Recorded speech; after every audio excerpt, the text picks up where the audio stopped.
Constitution, those people to whom we look to as the fathers of sweet, sweet democracy, they gave the press one task, and only one task: to defend society.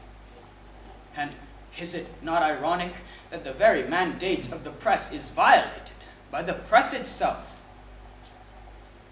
Ladies and gentlemen, this is the front page, headline-grabbing, column-inch-filling story of the media in India, in the US, in the UK, in America, Asia, Europe, all over the world.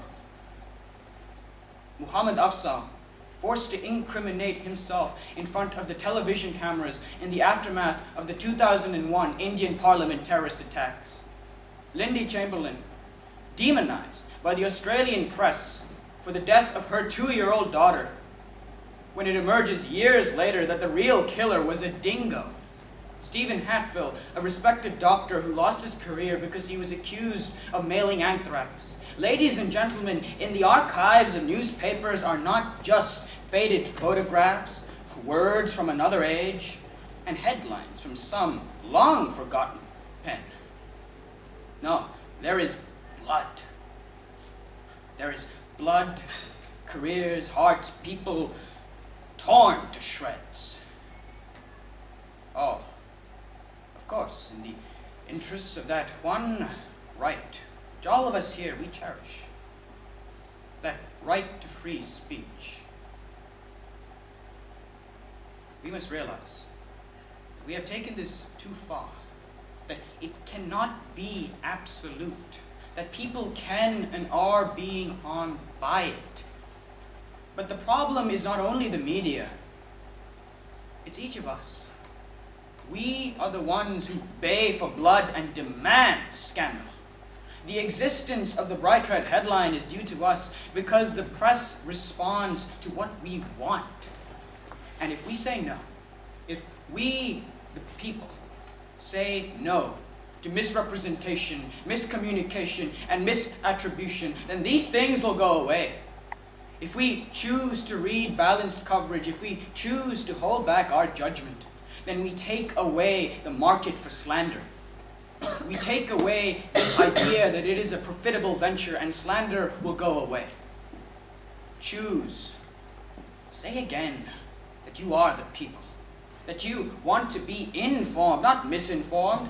Say again that you, the people, will never convict on bad evidence, that you will never sentence without due process.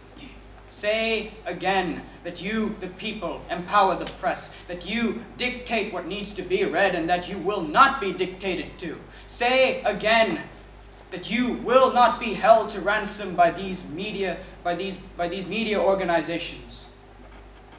It is up to you and I to hold back this endless tide of defamation and slander which takes the good honor of men and women and drags it through the mud of negative publicity. But we cannot do this alone. Nationally, we need to have privacy laws. In the United States, in the United Kingdom, in India, there is no legal notion of privacy.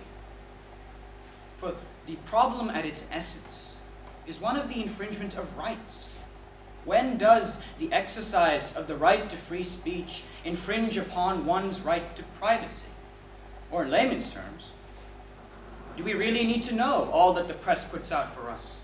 Do we really have to know about some long-forgotten skeleton of someone's past life? Do we have to know about extramarital relationships, family feuds, and medical problems? With this solution, we create a legal barrier for the press, without infringing upon the role of the media within society, which is to inform, which is to defend us against the excesses of government. With this solution, what we do is that we set down, black and white, what is the right to privacy, what is legal and what is illegal. And we leave room for punitive measures because now a judge in a court of law knows what is illegal and legal. And with these punitive measures comes monetary deterrence.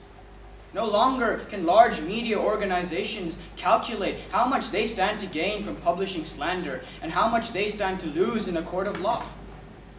We tell the media, if you come here and if you take information which is only mine, I can strike back. I will strike back with the full force and fury of the law. But we must do even more on an international scale. We must have greater cooperation in the form of a court of rights in which cases would be put forward mutually by both governments involved. With this, we would finally have a verdict across the entire globe.